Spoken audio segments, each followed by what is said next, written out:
Imagine por um momento que você possui uma fortaleza impenetrável, não feita de pedra ou ferro, mas construída com os pilares mais resistentes que a humanidade já conheceu: sua própria mente. Esta fortaleza não pode ser invadida por críticas, destruída por fracassos ou abalada pelas tempestades da vida moderna. Parece impossível? Os filósofos estoicos da Roma antiga não apenas acreditavam nisso, eles viveram isso. Marco Aurélio, imperador do maior império da história, enfrentou pragas, guerras e traições políticas, mas encontrou em sua mente um refúgio que nenhuma força externa poderia violar. Epicteto, nascido escravo, descobriu uma liberdade que nem seus senhores possuíam. Sêneca, navegando entre riqueza e poder, aprendeu que a verdadeira prosperidade residia em sua capacidade de manter a serenidade interior. Hoje, você embarcará numa jornada de 10 lições que transformarão sua relação com o sofrimento, o medo e a incerteza. Não se trata de suprimir emoções ou viver numa bolha de indiferença. Trata-se de construir uma cidadela interior tão sólida que, mesmo quando o mundo ao redor desmoronar, você permanecerá de pé, sereno e no controle. Vivemos numa era de hipercomunicação e hipervelocidade, onde nossa mente é constantemente bombardeada por estímulos, demandas e expectativas. As redes sociais nos fazem comparar nossa vida íntima com a vitrine dos outros. As notícias nos mantêm numa constante ansiedade sobre eventos que não podemos controlar. O trabalho moderno exige que estejamos sempre disponíveis, sempre produtivos, sempre on. Neste cenário, nossa paz mental tornou-se um bem mais precioso que qualquer riqueza material. E é exatamente aqui que a filosofia estoica revela sua relevância atemporal. Há mais de 2000 anos, os estoicos desenvolveram um sistema completo de pensamento e prática para navegar pelas adversidades da vida humana, mantendo a tranquilidade interior. O estoicismo não é uma filosofia de resignação passiva, mas de ação consciente e direcionada.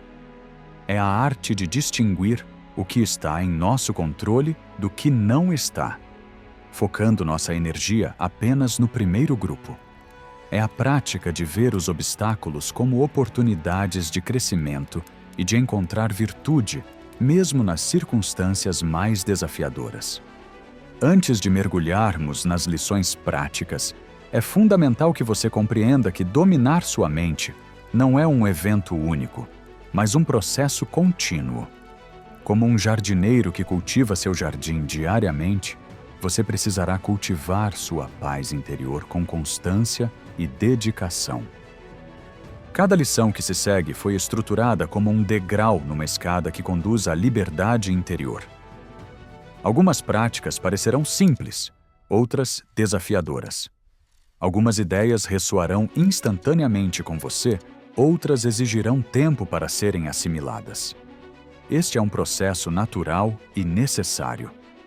Prepare-se para questionar crenças antigas, para observar seus padrões de pensamento com nova clareza e para descobrir que muitos dos seus sofrimentos são, na verdade, criações de sua própria mente. Prepare-se também para descobrir que você possui mais poder sobre sua experiência interior do que jamais imaginou. Lição 1. A fortaleza interior. Descobrindo o território de sua mente. Você tem poder sobre sua mente, não sobre os eventos externos. Realize isso e encontrará força. Marco Aurélio. No centro de Roma, havia uma estrutura que simbolizava o poder do império, o Castrum Praetorium, a fortaleza dos pretorianos. Muralhas imponentes, torres de vigilância, portões pesados. Toda essa arquitetura militar tinha um propósito: proteger o que havia de mais valioso no império, o imperador. Sua mente, caro ouvinte, é seu Castrum Praetorium pessoal. E você é, simultaneamente, o imperador que deve ser protegido e o comandante responsável pela defesa. Mas, diferentemente das fortalezas físicas, que podem ser sitiadas e conquistadas, sua fortaleza interior é verdadeiramente impenetrável, quando você compreende como defendê-la.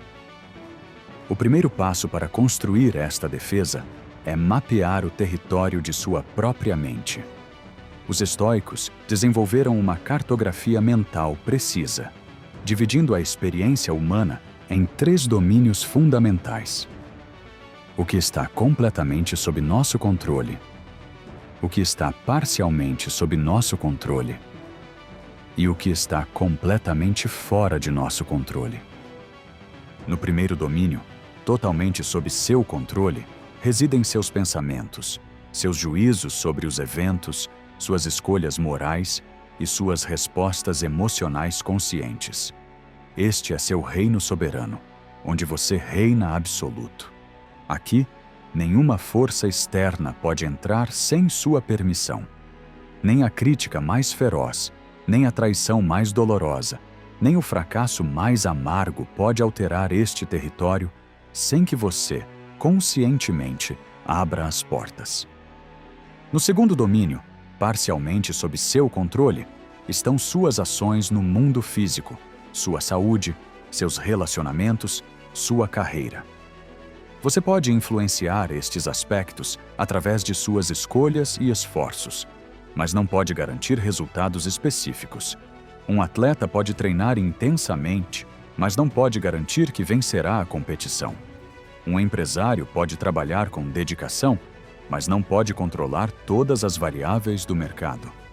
No terceiro domínio, completamente fora de seu controle, estão os eventos externos, as ações de outras pessoas, o passado, o futuro, as leis da natureza, a morte.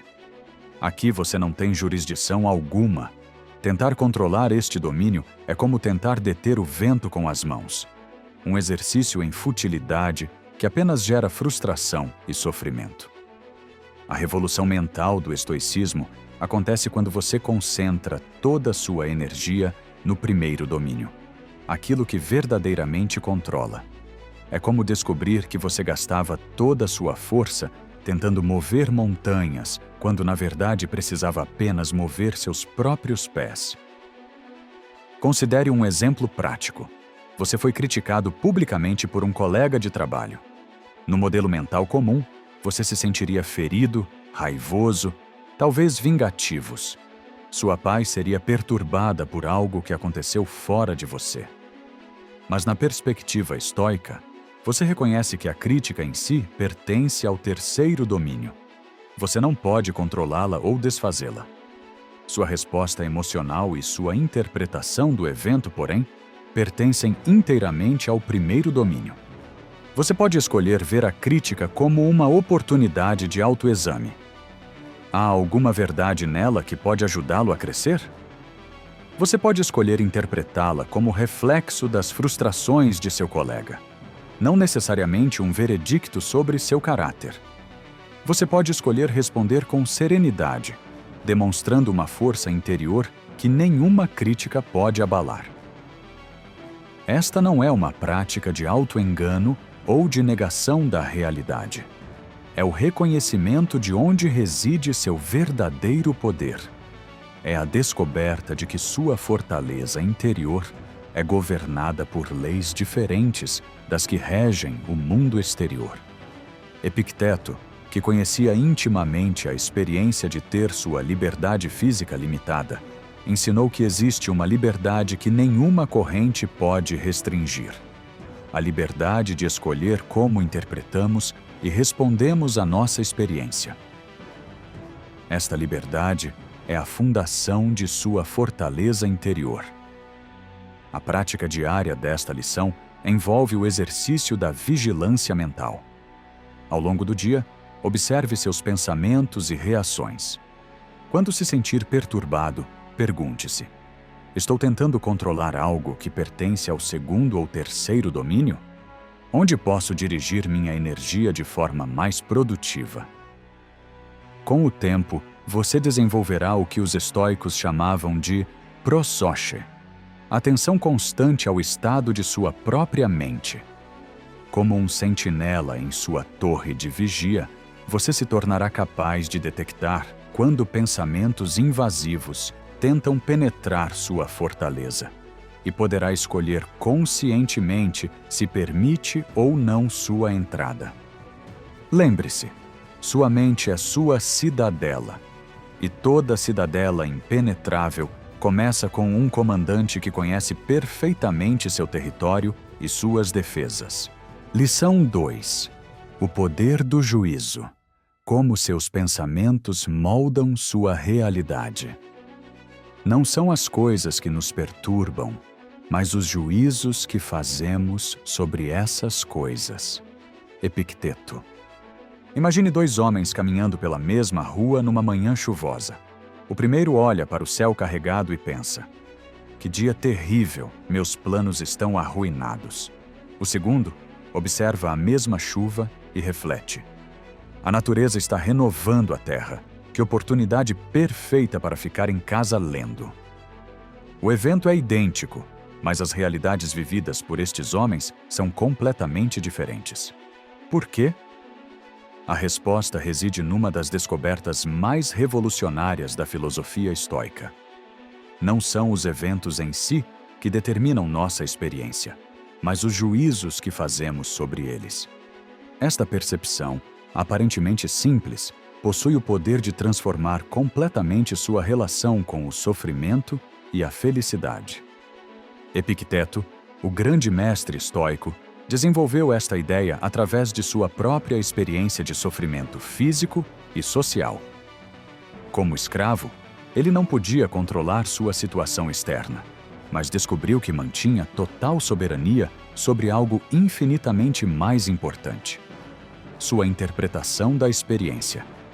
Ele percebeu que entre o evento e sua resposta emocional existe um espaço, o espaço do juízo, e que neste espaço reside sua liberdade. Todo evento que encontramos na vida é, em sua essência, neutro. Uma promoção no trabalho não é intrinsecamente boa ou má. É simplesmente uma mudança de posição e responsabilidade. Uma doença não é inerentemente uma tragédia. É uma condição física que o corpo experimenta. A morte de um ente querido não é objetivamente devastadora. É uma transição natural da existência. Mas espere, você pode objetar. Certamente algumas coisas são objetivamente boas ou más. Esta reação é natural e compreensível. Fomos condicionados desde crianças a categorizar eventos como positivos ou negativos, a celebrar certas experiências e lamentar outras. Mas os estoicos nos convidam a uma perspectiva mais profunda. Considere a história de um jovem comerciante que perdeu todo o seu dinheiro numa crise econômica. Na perspectiva convencional, isto é uma tragédia pura. Mas vamos examinar através da lente estoica. Este evento forçou-o a descobrir recursos internos que desconhecia possuir. Ensinou-lhe a diferença entre necessidades e desejos. Purificou suas amizades, revelando quem realmente se importava com ele como pessoa, não como fonte de benefícios. Anos depois, ele refletiu que aquela tragédia foi o catalisador para uma vida mais autêntica e significativa. O juízo estoico não é otimismo forçado ou negação da realidade. É a prática consciente de ver eventos através de múltiplas perspectivas antes de formar uma opinião definitiva. É perguntar-se: como posso interpretar esta situação de uma forma que preserve minha serenidade e promova meu crescimento? Esta prática requer o desenvolvimento de 3 habilidades mentais fundamentais. Primeira, a pausa reflexiva. Entre o evento e sua reação automática, você aprende a inserir um momento de pausa consciente. Neste momento, você se pergunta: qual juízo estou fazendo sobre esta situação? Este juízo me serve ou me prejudica? Segunda, a multiplicidade de perspectivas. Você treina sua mente para ver cada situação através de pelo menos 3 ângulos diferentes. Se algo parece negativo, você busca conscientemente os aspectos neutros ou potencialmente benéficos. Se algo parece maravilhoso, você considera como pode manter equanimidade caso a situação mude. Terceira, o foco na virtude. Você aprende a avaliar cada situação primariamente através da pergunta: como posso responder a isto de forma virtuosa? Como posso usar esta experiência para desenvolver sabedoria, justiça, coragem ou temperança? Um exemplo prático. Você recebe uma crítica severa em seu trabalho. Seu juízo automático pode ser: isto é humilhante e injusto. Mas aplicando a pausa reflexiva, você pode reformular: esta é uma oportunidade de receber feedback sobre meu desempenho. Buscando múltiplas perspectivas, você pode considerar: talvez haja verdade nesta crítica que eu preciso ouvir.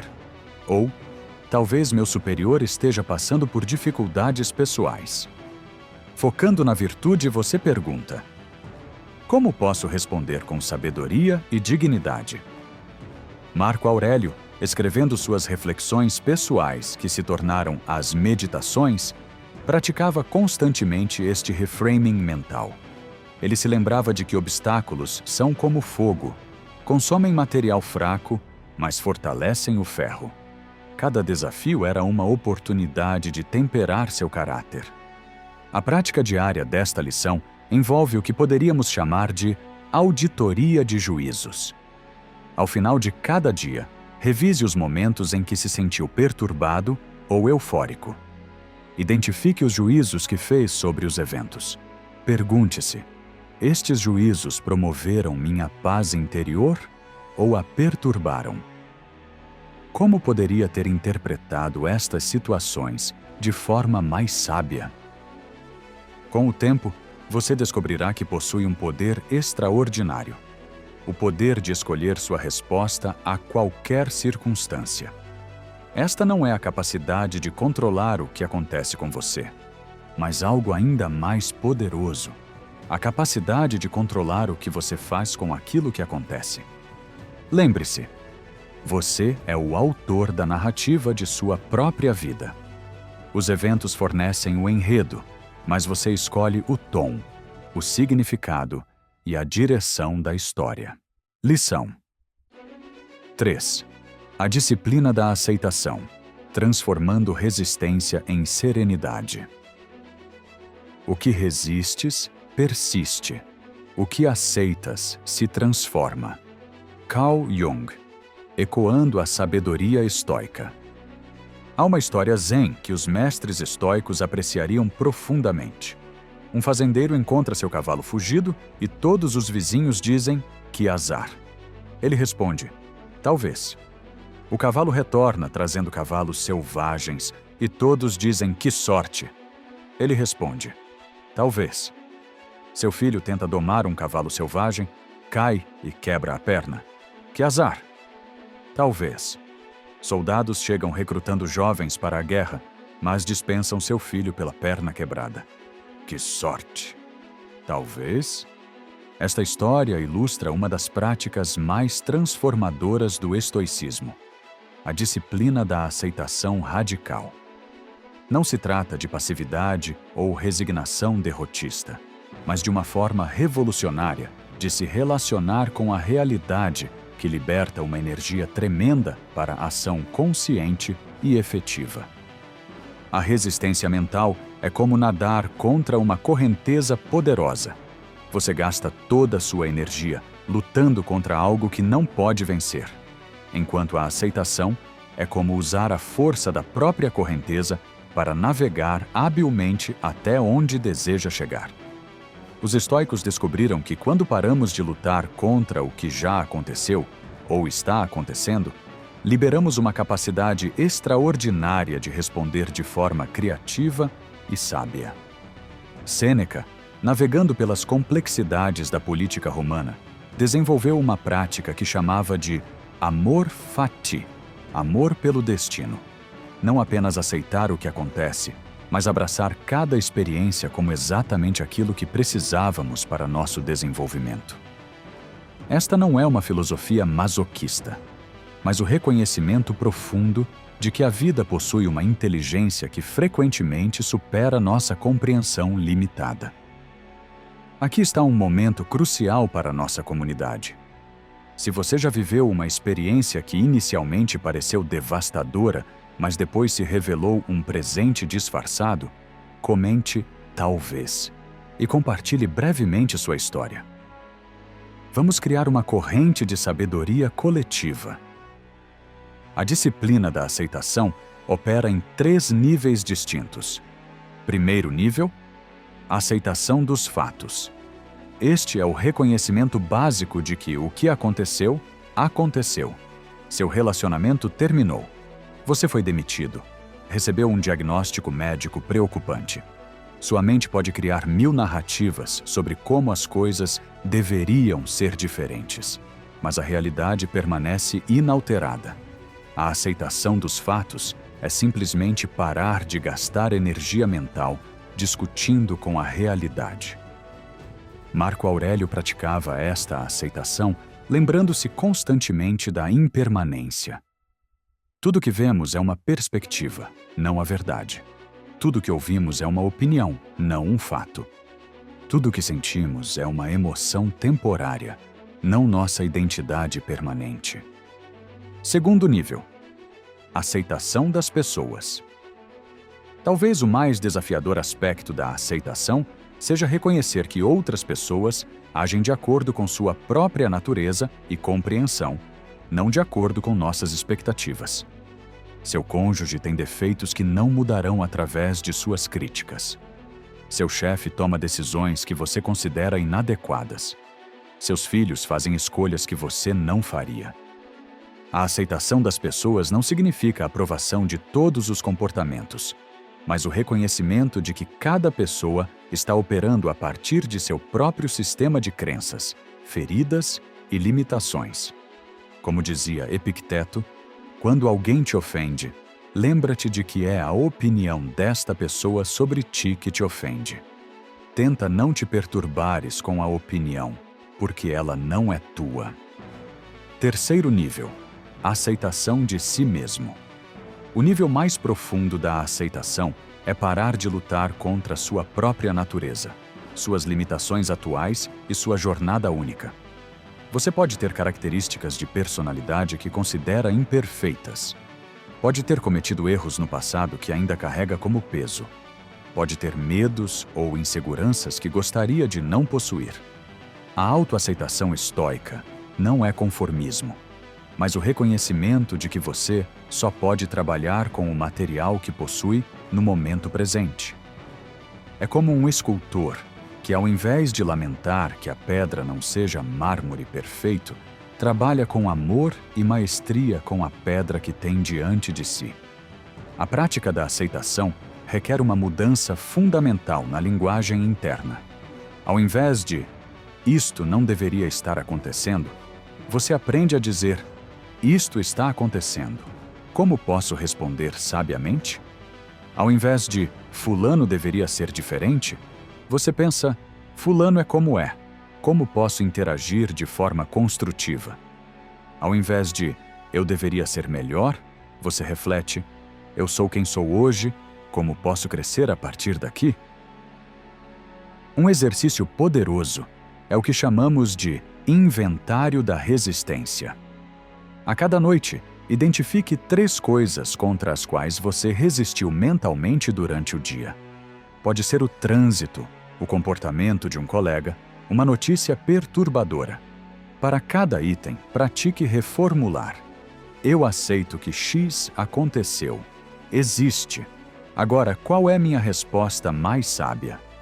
Esta prática não elimina suas preferências ou sua capacidade de trabalhar por mudanças positivas. Um estoico pode preferir saúde à doença, mas aceita a doença se ela vier. Pode trabalhar intensamente por justiça social, mas aceita que a mudança social é lenta e complexa. Pode desejar harmonia em seus relacionamentos, mas aceita que conflitos são parte natural da experiência humana. A verdadeira liberdade emerge quando você percebe que sua paz interior não depende de as circunstâncias serem como você gostaria que fossem.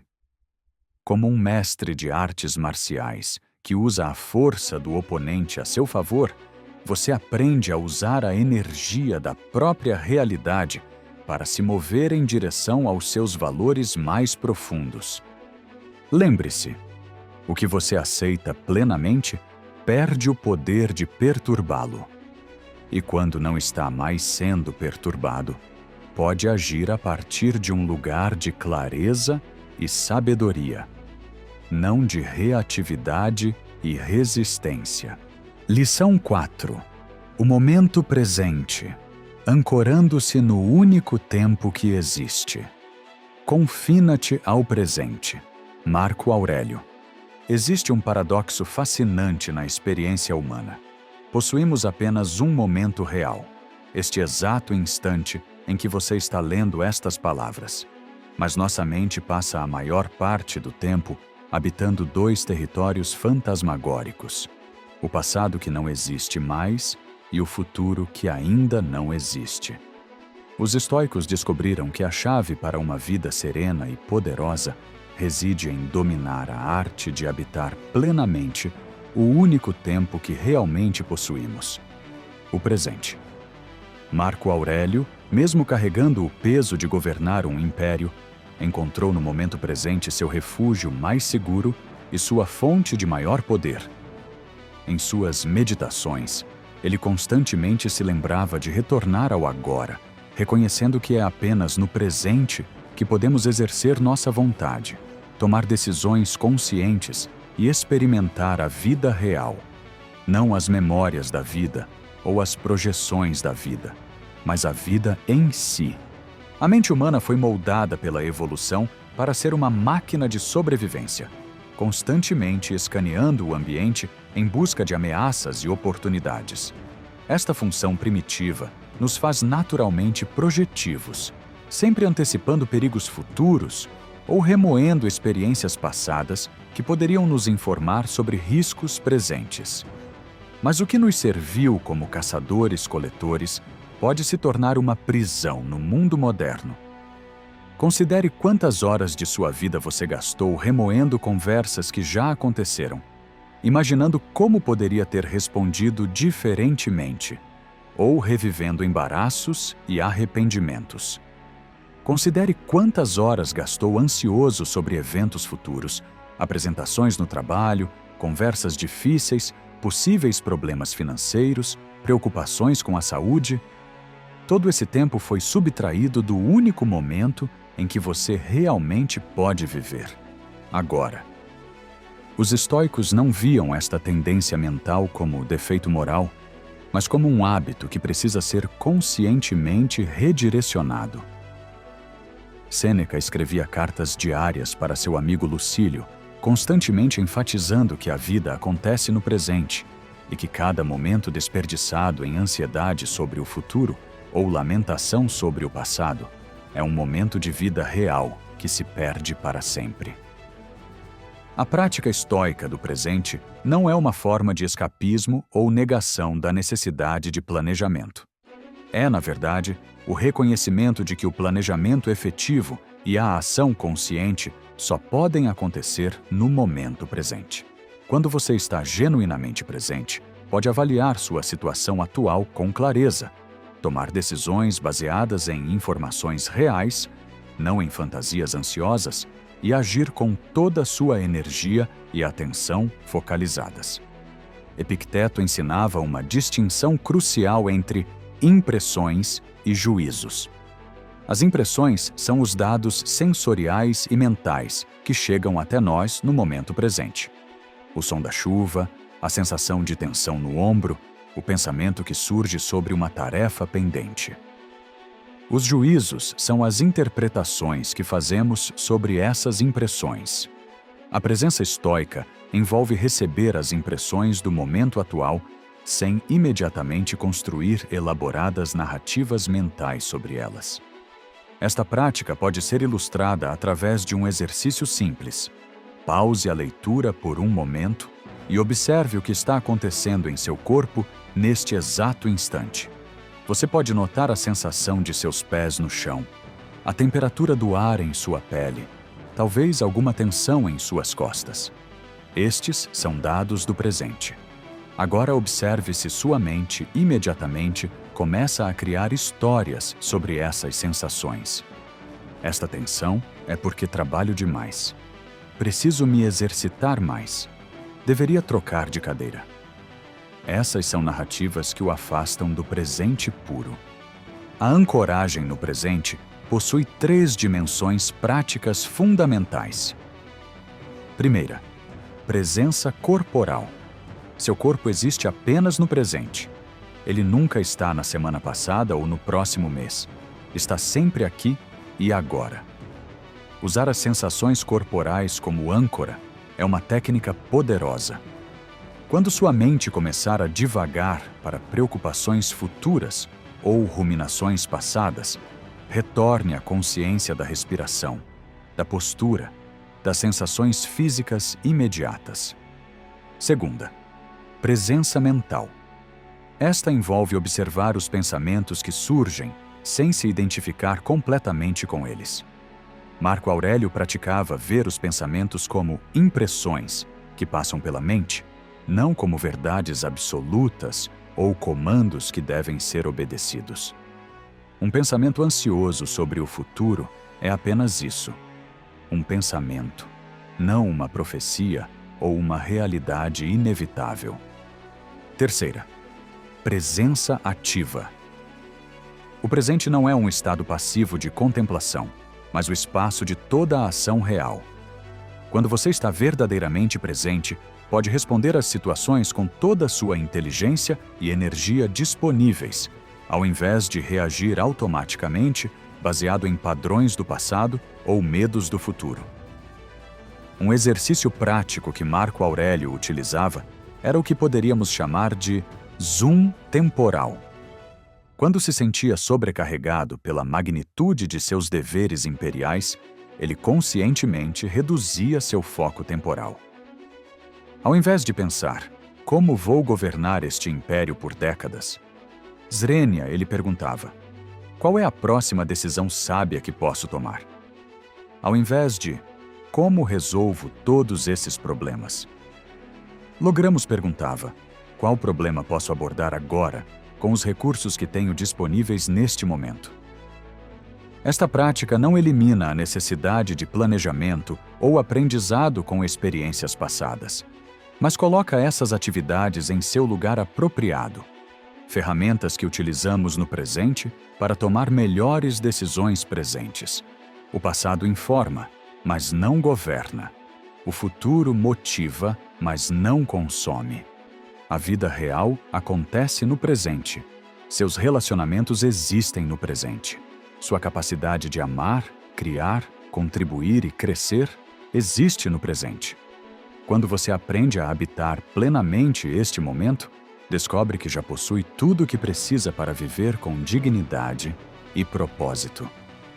Como Marcos Aurelius escreveu, muito pouco é necessário para fazer uma vida feliz. Está tudo dentro de você, em sua forma de pensar. Lição 5. A virtude como bússola, navegando pelas decisões difíceis. A virtude é a única coisa verdadeiramente nossa. Epicteto. Em 1914, Ernest Shackleton e sua tripulação ficaram presos no gelo antártico por quase 2 anos. Enfrentaram fome, frio extremo, isolamento total e a perspectiva real da morte.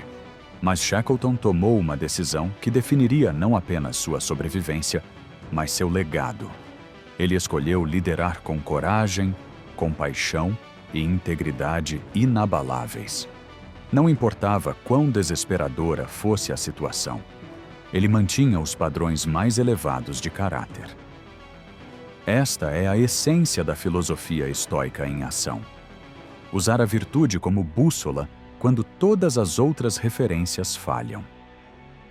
Os estoicos identificaram 4 virtudes cardeais que servem como pilares de uma vida bem vivida: sabedoria, Sofia; justiça, Dikaiosine; coragem, Andreia; e temperança, Sofrosine.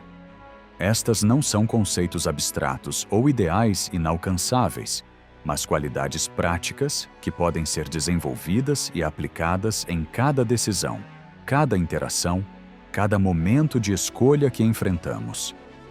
A genialidade do sistema estoico reside na compreensão de que, enquanto não podemos controlar os resultados de nossas ações, podemos sempre controlar se agimos virtuosamente. Esta percepção liberta-nos da tirania dos resultados e nos coloca no território sólido do caráter. Um empresário pode perder dinheiro, mas se conduziu seus negócios honestamente. Um médico pode perder um paciente, mas se aplicou toda a sua perícia e compaixão. Um pai pode ver seu filho cometer erros, mas se ofereceu amor incondicional e orientação sábia. Sabedoria, Sofia, é a virtude que nos permite ver as coisas como realmente são, não como gostaríamos que fossem ou tememos que sejam. É a capacidade de distinguir entre o que está em nosso controle e o que não está, de reconhecer os padrões da natureza humana, de aprender com experiências sem ficar prisioneiro delas. Marco Aurélio praticava sabedoria, lembrando-se constantemente da impermanência de todas as coisas, vendo eventos perturbadores como oportunidades de desenvolver compreensão mais profunda. A sabedoria estoica não é erudição acadêmica, mas discernimento prático. É saber quando falar e quando ficar em silêncio, quando persistir e quando aceitar, quando ser firme e quando ser flexível. É a arte de fazer perguntas melhores. Ao invés de "por que isto está acontecendo comigo?", Swingar: "O que posso aprender com esta experiência?". Ao invés de "como faço para que as pessoas me aprovem?", Srenia perguntar: "Como posso agir de acordo com meus valores mais profundos?". Justiça, de Dikaiosine, estende-se muito além do cumprimento de leis ou contratos. É o reconhecimento fundamental de nossa interconexão com todos os seres humanos e nossa responsabilidade de contribuir para o bem comum. Marco Aurélio, mesmo sendo imperador, constantemente se lembrava de que existia para servir, não para ser servido. "Nascemos para trabalhar juntos", ele escrevia, "como os pés, as mãos e as pálpebras". A justiça estoica manifesta-se em ações cotidianas. Tratar um garçom com a mesma cortesia que tratamos um executivo, dar crédito onde é devido, mesmo quando não beneficia diretamente nossos interesses, defender princípios éticos mesmo quando isso traz custos pessoais. É reconhecer que nossa prosperidade individual está intrinsecamente ligada ao florescimento da comunidade humana mais ampla. Coragem, Andreia, não é a ausência de medo, mas a disposição de agir corretamente apesar do medo. Epicteto, que conhecia intimamente a vulnerabilidade física e social, ensinava que a verdadeira coragem reside na disposição de permanecer fiel aos próprios princípios, mesmo quando isso acarreta perdas materiais ou desconforto social. Esta virtude manifesta-se tanto em grandes gestos heróicos quanto em pequenos atos diários de integridade. Ter uma conversa difícil que você tem evitado, admitir um erro que cometeu, defender alguém que está sendo injustamente criticado, buscar ajuda quando precisa, dizer não quando seus valores estão em conflito com uma oportunidade atrativa. A coragem estoica também envolve a bravura de ser vulnerável, de amar profundamente sabendo que pode perder, de investir energia em projetos que podem falhar, de construir relacionamentos sabendo que envolvem risco emocional. É a coragem de viver plenamente numa existência fundamentalmente incerta.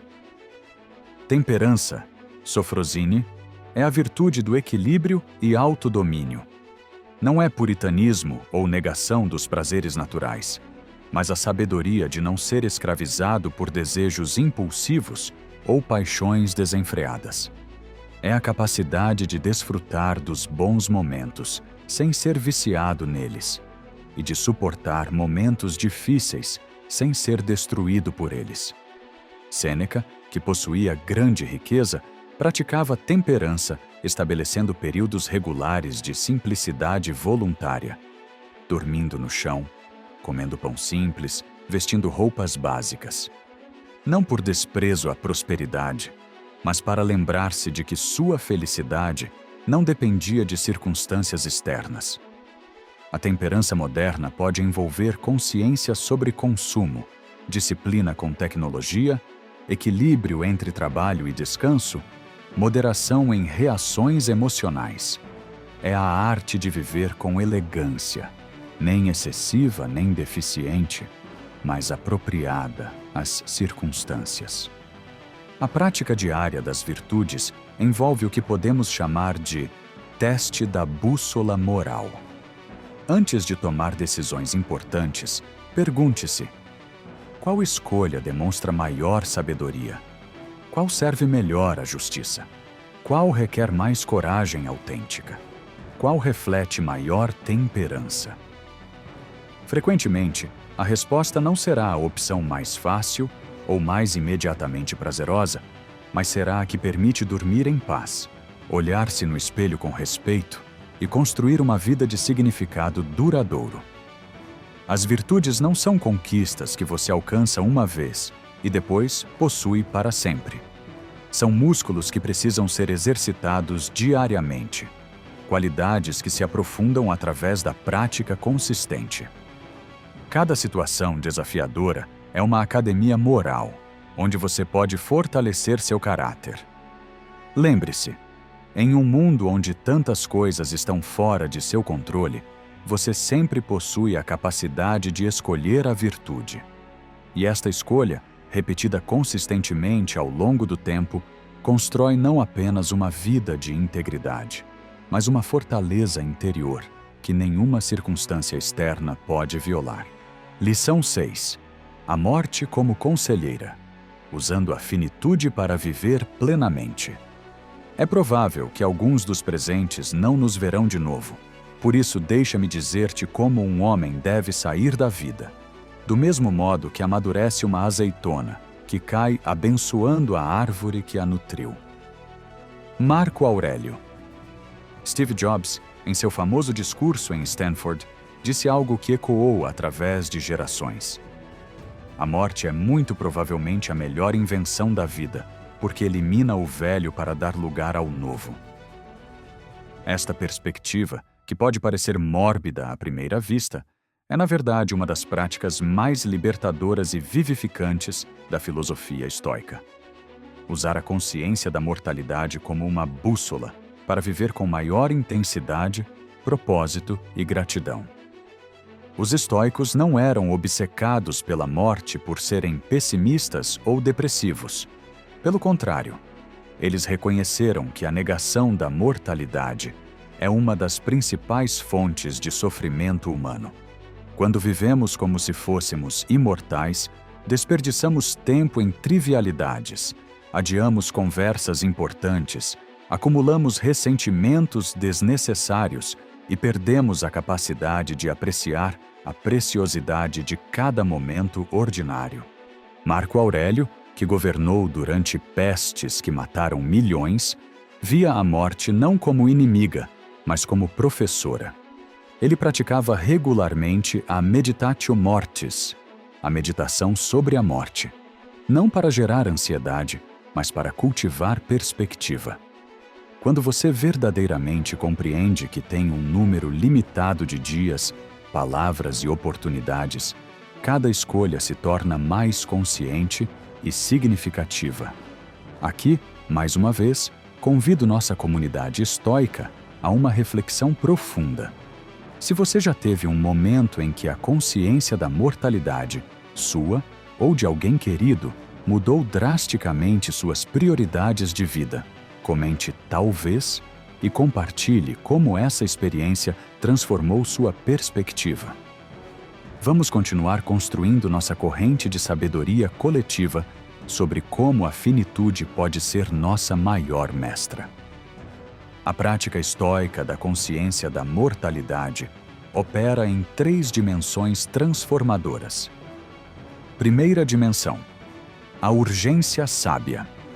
Quando você aceita profundamente que o tempo é limitado, desenvolve o que poderíamos chamar de urgência sábia.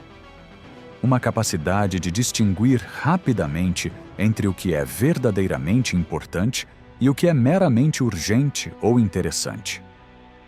Sêneca, que vivia sob a constante ameaça política de um imperador volátil, desenvolveu uma prática de começar cada dia perguntando-se: se este fosse meu último dia, como eu o viveria?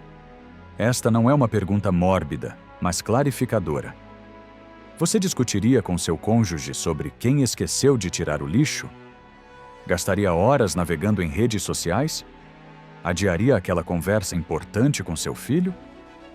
A consciência da finitude funciona como um filtro natural, eliminando o supérfluo e focalizando o essencial. Segunda dimensão: a gratidão profunda. Quando você reconhece que cada pessoa em sua vida, cada experiência que tem, cada capacidade que possui é temporária, desenvolve uma forma de gratidão que transcende o sentimentalismo superficial. Torna-se gratidão existencial, o reconhecimento de que simplesmente estar consciente, capaz de amar, de criar, de contribuir, é um privilégio extraordinário que não durará para sempre.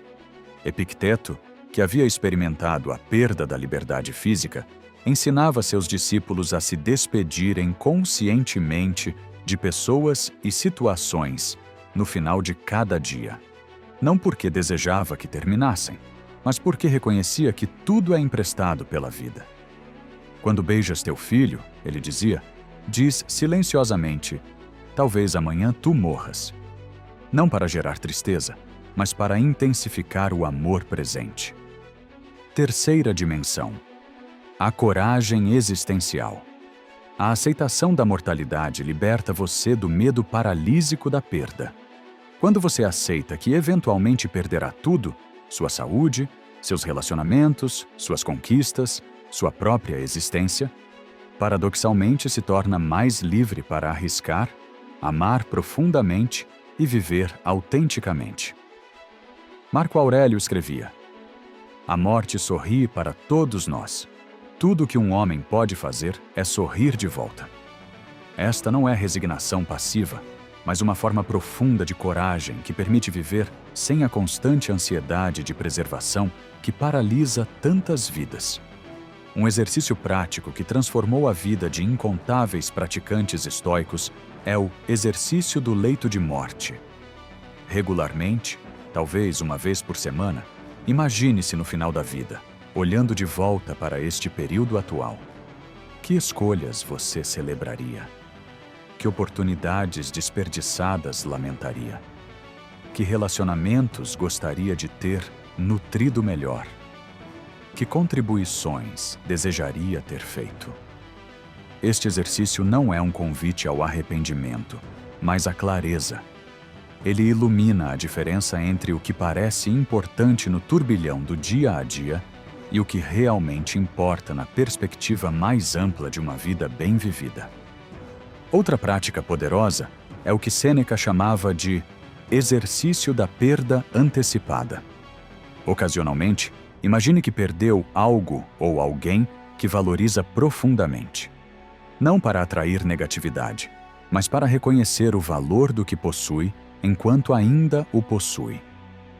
Quando você genuinamente imagina a vida sem seu cônjuge, aprecia mais sua presença. Quando contempla a perda de sua saúde, valoriza mais sua vitalidade atual. A sabedoria da mortalidade também nos ensina sobre legado. Não o legado de monumentos ou conquistas materiais, mas o legado de caráter. Como nossa presença no mundo afeta outras pessoas, como nossos valores se manifestam em ações concretas, como contribuímos para o florescimento humano durante nosso breve tempo aqui. Os estoicos acreditavam que uma vida bem vivida é aquela em que você pode dizer, a qualquer momento, vivi. Completo está o curso que a fortuna me deu. Não porque realizou todos os seus sonhos, ou evitou todo o sofrimento, mas porque viveu de acordo com seus valores mais profundos, amou generosamente, contribuiu conscientemente e enfrentou tanto alegrias quanto adversidades com dignidade. A morte, nesta perspectiva, não é o oposto da vida, mas seu contexto essencial. É a moldura que dá forma e significado ao quadro. É o prazo que transforma possibilidades em ações. É a professora que sussurra constantemente. Este momento é precioso porque não durará para sempre. Lembre-se, você não está aqui permanentemente, mas está aqui completamente. E nesta completude temporária reside tanto a responsabilidade quanto a beleza da existência humana. Lição 7. O poder da autodisciplina, construindo hábitos inquebráveis. Todo novo começo vem de algum outro começo que terminou. Sêneca. Existe uma lenda sobre um jovem que procurou um mestre estoico e disse: "Ensine-me a ser disciplinado." O mestre respondeu: "Muito bem, comece varrendo este pátio todos os dias ao amanhecer por um mês." O jovem protestou: "Mas eu quero aprender filosofia profunda, não fazer trabalho doméstico." O mestre sorriu: "A disciplina não é o que você faz quando se sente inspirado. É o que você faz especialmente quando não se sente inspirado. Volte quando tiver varrido o pátio por 30 dias consecutivos." Esta história captura a essência de uma verdade estoica fundamental. A autodisciplina não é uma qualidade mística reservada a algumas pessoas especiais, mas uma habilidade prática que pode ser desenvolvida através da repetição consciente de pequenas ações consistentes. Os estoicos compreenderam que nossa capacidade de viver, de acordo com nossos valores mais elevados, depende não de grandes gestos heróicos ocasionais, mas da nossa habilidade de fazer escolhas corretas repetidamente, especialmente quando não temos vontade de fazê-las. Marco Aurélio, que enfrentava as tentações do poder absoluto e os prazeres ilimitados da corte imperial, desenvolveu uma disciplina pessoal rigorosa, não por masoquismo, mas por reconhecer que a liberdade verdadeira vem do autodomínio. "Você tem poder sobre sua mente", ele escrevia, "não sobre eventos externos. Realize isso e encontrará força. Mas esse poder sobre a mente deve ser cultivado diariamente, como um músculo que se fortalece através do exercício consistente." A autodisciplina estoica opera em 3 níveis interconectados. Primeiro nível: disciplina do corpo. Os estoicos reconheciam que mente e corpo estão inseparavelmente conectados. Sêneca praticava exercícios físicos regulares, não por vaidade, mas porque sabia que um corpo forte e saudável oferece melhor suporte para uma mente clara e resiliente. Ele também praticava jejuns ocasionais e dormia periodicamente em superfícies duras, não como punição, mas como treinamento da vontade. A disciplina corporal moderna pode incluir exercícios regulares, alimentação consciente, sono adequado e períodos deliberados de desconforto voluntário, como banhos frios, jejuns intermitentes ou exercícios físicos quando você preferiria ficar na cama. O objetivo não é sofrimento pelo sofrimento, mas o fortalecimento da capacidade de escolher o que é benéfico a longo prazo sobre o que é confortável no momento. Segundo nível: disciplina da mente. Esta é talvez a mais crucial das disciplinas estoicas.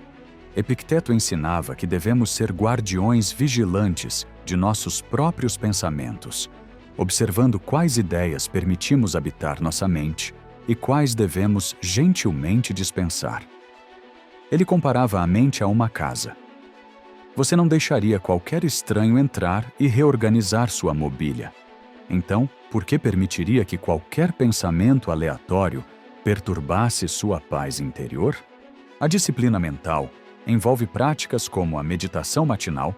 Marco Aurélio começava cada dia refletindo sobre os desafios que poderia enfrentar. A revisão noturna. Sêneca terminava cada dia examinando suas ações e pensamentos. E a reformulação consciente de eventos negativos em oportunidades de crescimento. Terceiro nível: disciplina das ações. Esta é onde a filosofia encontra a vida prática. Os estoicos acreditavam que não somos definidos por nossos pensamentos ou sentimentos, mas por nossas ações consistentes.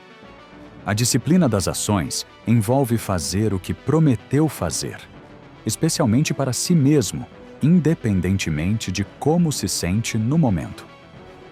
Se você decidiu acordar às 6 horas da manhã, acorde às 6 horas, mesmo quando sua cama estiver confortável e o quarto frio.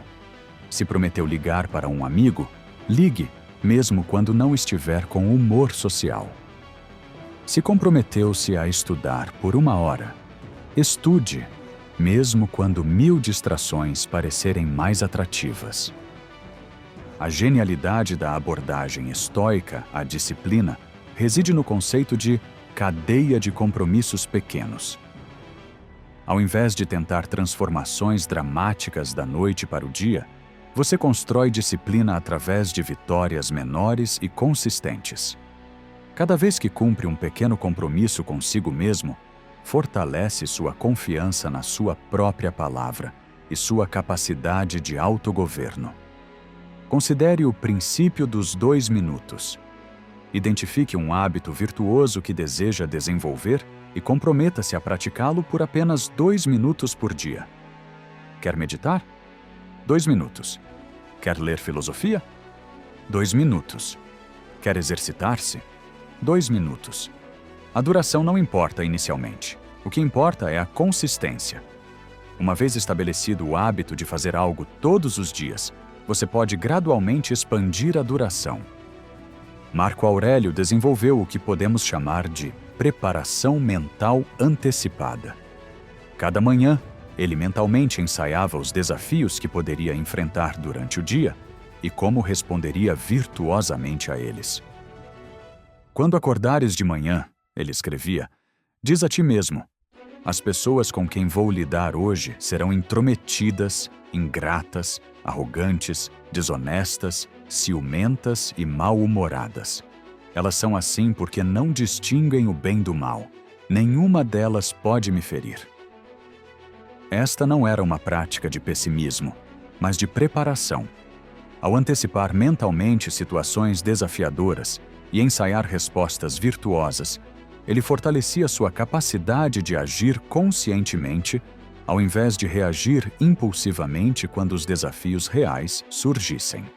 Uma ferramenta prática poderosa é o contrato consigo mesmo.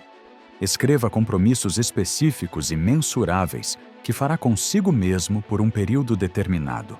Por exemplo, por 30 dias, vou acordar às 6 horas e fazer 10 minutos de reflexão antes de verificar meu telefone. Assine este contrato e coloque-o onde verá diariamente. Cada dia que cumpre o compromisso, marque um X no calendário. Esta visualização do progresso fortalece sua motivação e torna tangível sua disciplina crescente. A autodisciplina também requer o desenvolvimento da tolerância ao desconforto.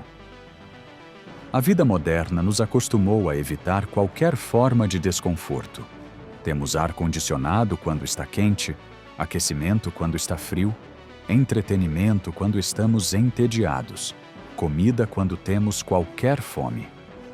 Mas os estoicos reconheciam que a capacidade de permanecer calmo e focado em situações desconfortáveis é uma habilidade essencial para uma vida virtuosa. Pratique deliberadamente pequenos desconfortos. Tome banhos frios ocasionalmente, jejue por algumas horas, sente-se em silêncio sem entretenimento, caminhe na chuva sem guarda-chuva. Estes exercícios não são sobre sofrimento, mas sobre expandir sua zona de conforto e fortalecer sua resiliência. Lembre-se, cada ato de autodisciplina é um voto de confiança em si mesmo.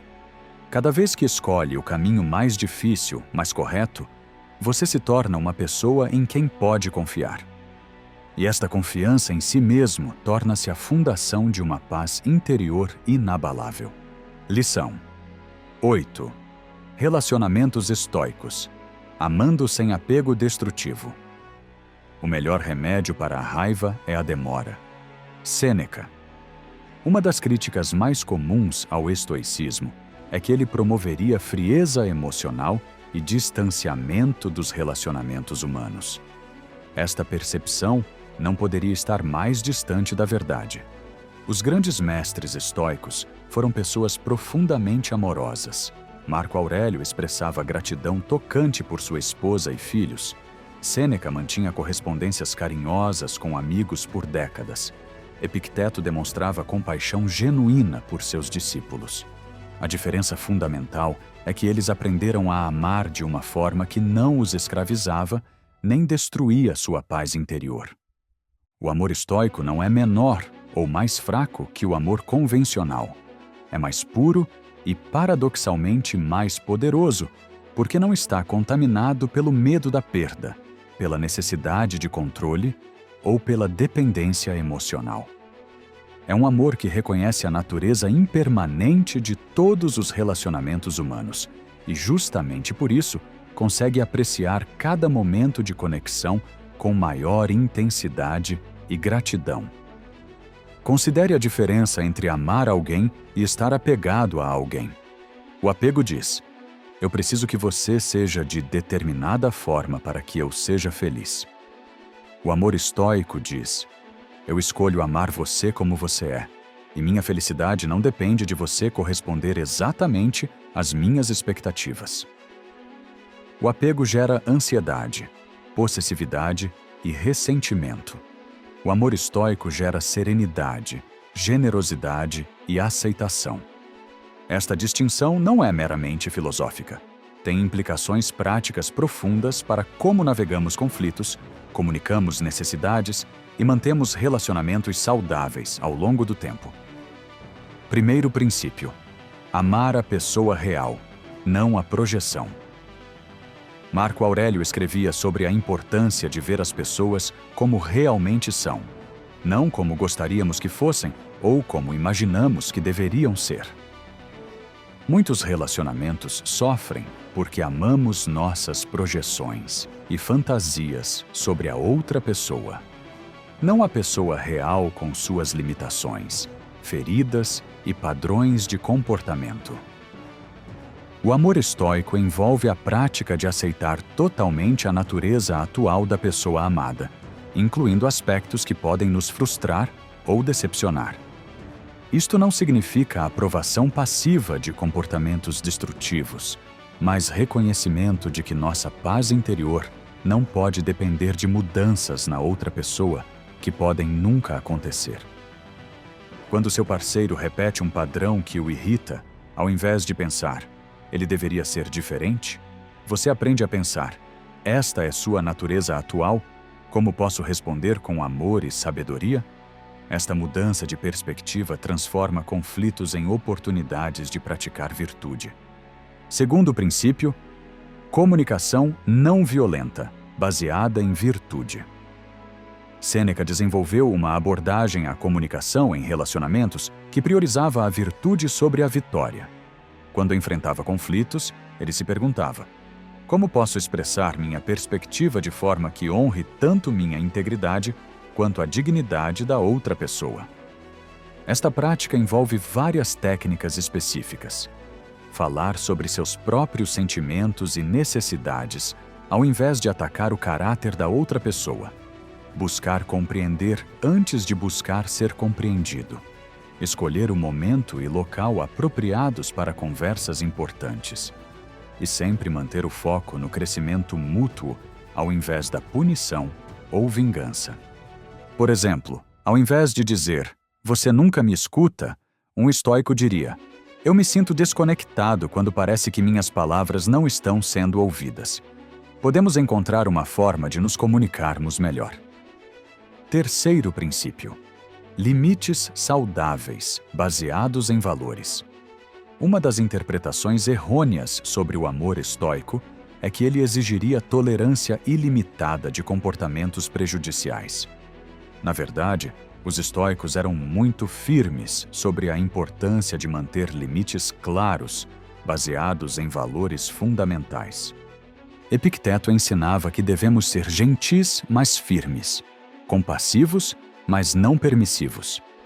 Se alguém em sua vida consistentemente viola seus valores fundamentais ou trata você de forma desrespeitosa, o amor estoico pode exigir que você se afaste ou estabeleça limites claros, não por raiva ou vingança, mas por amor próprio e integridade. Esta é uma distinção crucial. Limites estabelecidos por raiva são reativos e frequentemente destrutivos. Limites estabelecidos por amor são conscientes e construtivos. Um limite baseado em raiva diz: "Você me machucou, então vou machucá-lo de volta."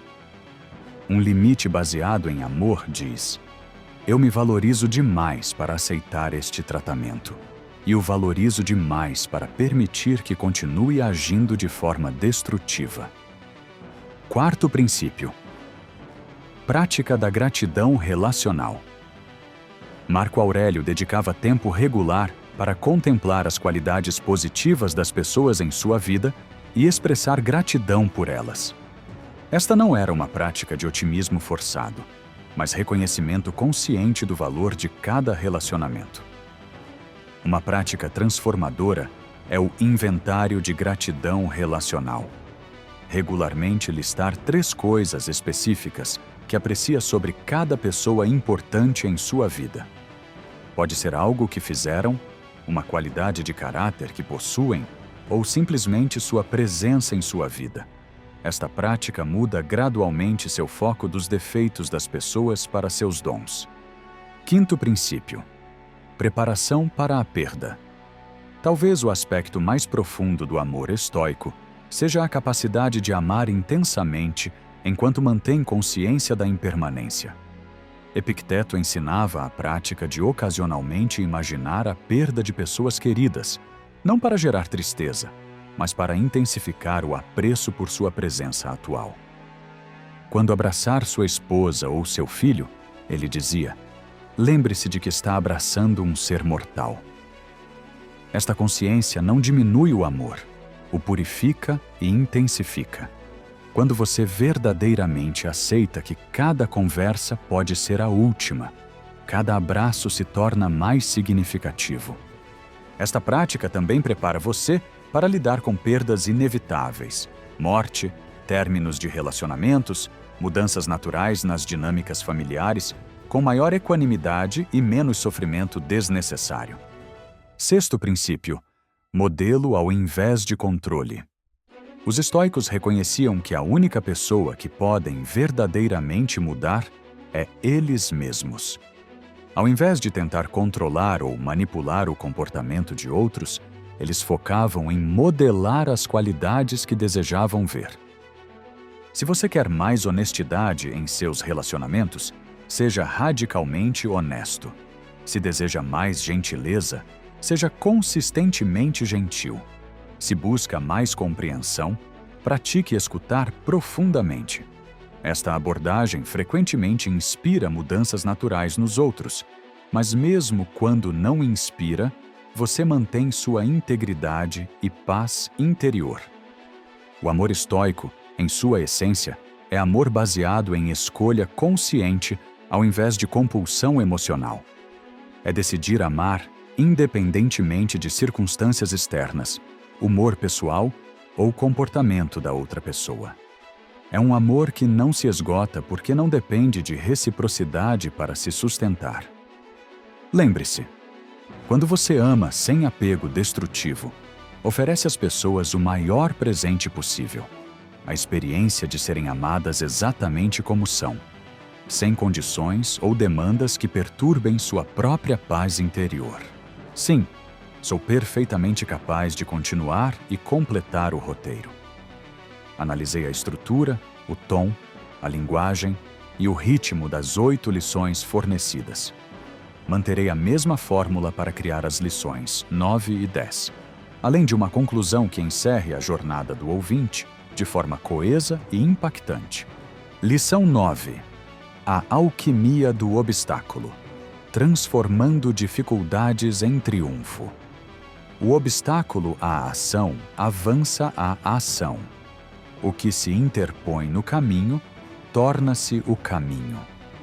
Marco Aurélio.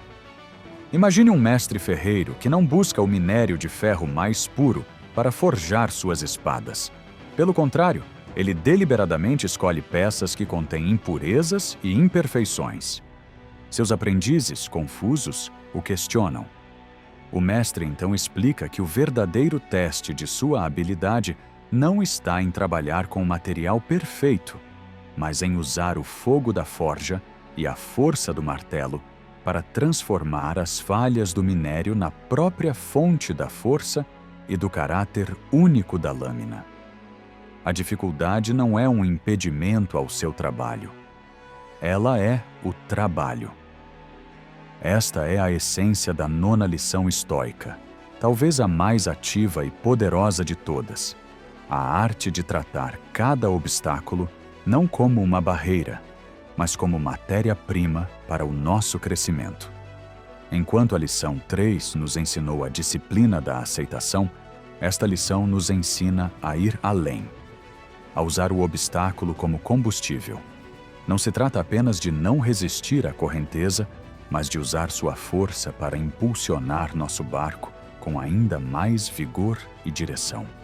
Marco Aurélio, enfrentando traições, guerras e a praga que devastava seu império, não via esses eventos como interrupções em sua vida, mas como a própria arena onde sua filosofia seria testada e forjada. Para ele, cada dificuldade era uma oportunidade de praticar uma virtude específica. A traição era um convite à temperança e ao perdão. A guerra, um teste de coragem e estratégia. A praga, uma chance de demonstrar justiça e compaixão pelo seu povo. Esta alquimia mental opera em 3 estágios práticos. Primeiro estágio: a percepção objetiva. Diante de um obstáculo, nossa primeira reação é emocional. Nós o vestimos com histórias de injustiça, medo e catástrofe. O primeiro passo do alquimista estoico é despir o obstáculo dessas narrativas. É vê-lo como ele é, de forma neutra e factual, como Sêneca aconselhava. Fui demitido, não é minha vida está arruinada, mas meu contrato de trabalho foi encerrado. Esta percepção clara e sem adornos nos devolve o poder, pois revela o problema como ele realmente é, um conjunto de circunstâncias, não um monstro invencível. Segundo estágio, a ação focada.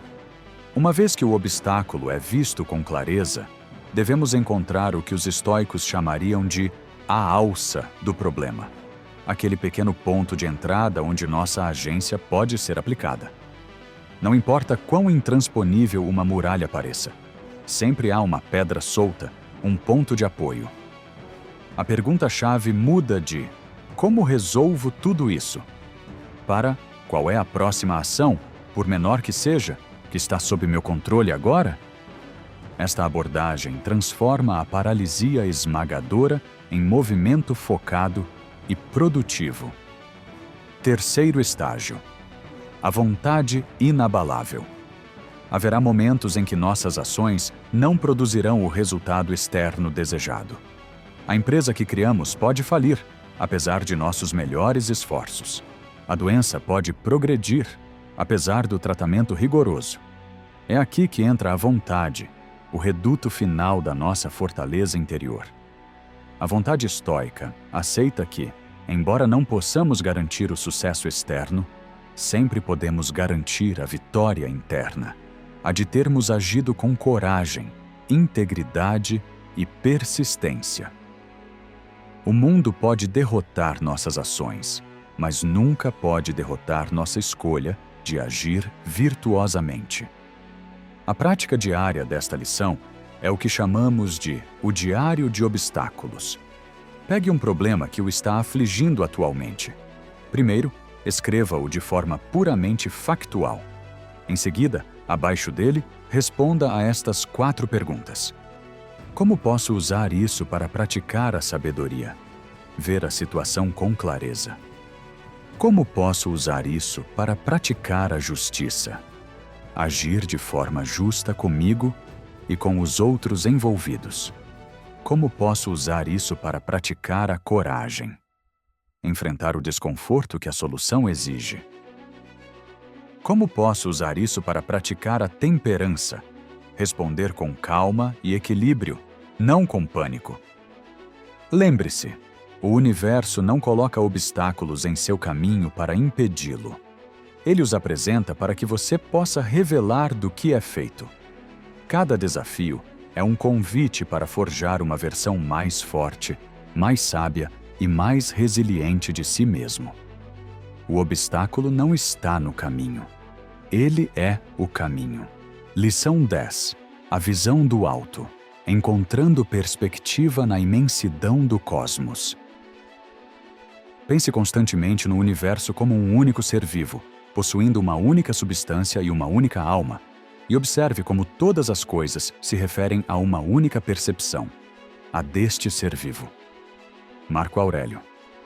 Em 1990, a sonda Voyager 1, a quase 6 bilhões de quilômetros de distância, virou sua câmera e tirou uma última foto da Terra.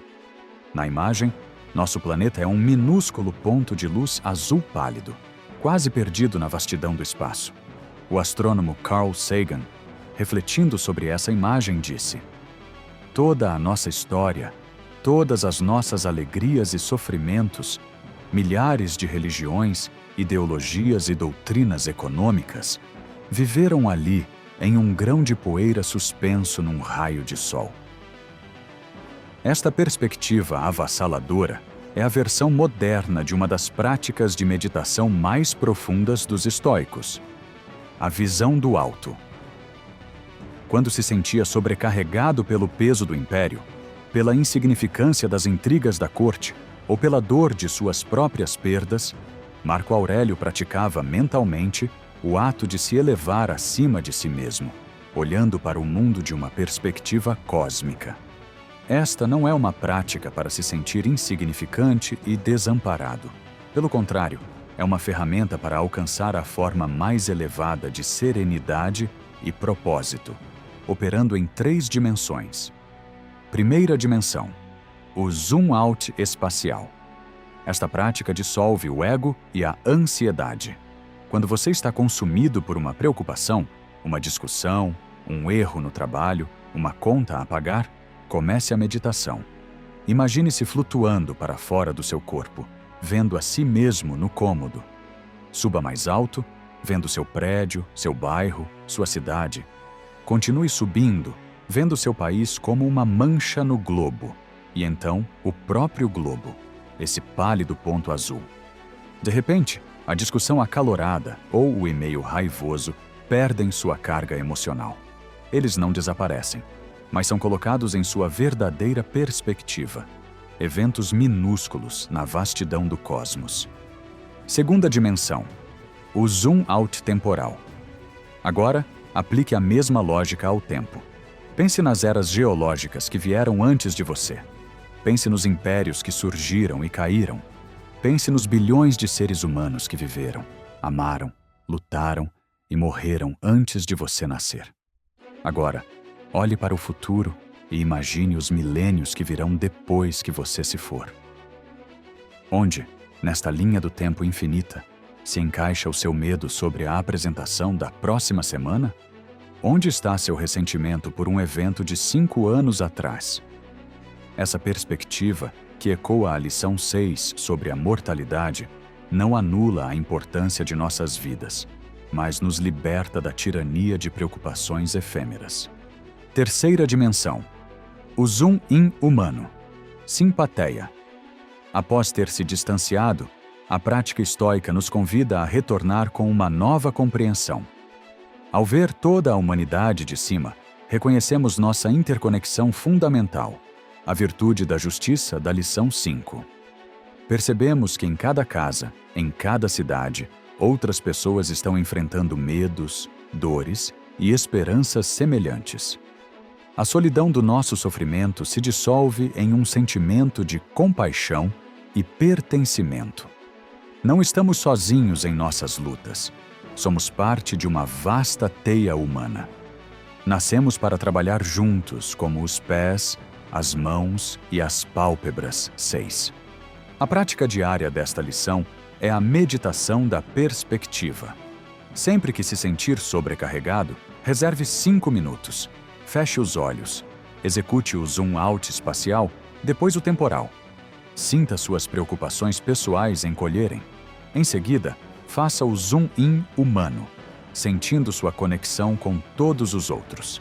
Termine a meditação com a pergunta: a partir desta nova perspectiva, qual é a resposta mais sábia e virtuosa para a minha situação atual? Lembre-se, você é, ao mesmo tempo, um ponto de poeira insignificante e uma parte essencial do universo inteiro. Compreender ambos os lados dessa verdade é a chave final para a paz. Sua vida é um piscar de olhos na eternidade, mas neste exato momento é tudo o que existe. Viva-a com a perspectiva do cosmos e a dignidade de um imperador. Você tem toda a razão. É um detalhe crucial que faz toda a diferença para o produto final. A chamada para a ação deve ser direcionada ao formato que o público está consumindo, que é o vídeo. É melhor que eu faça a correção para que o texto permaneça coeso. É um ajuste rápido. Chegamos ao final deste percurso de 10 lições. Partimos da imagem de uma fortaleza impenetrável, não feita de pedra, mas de mente.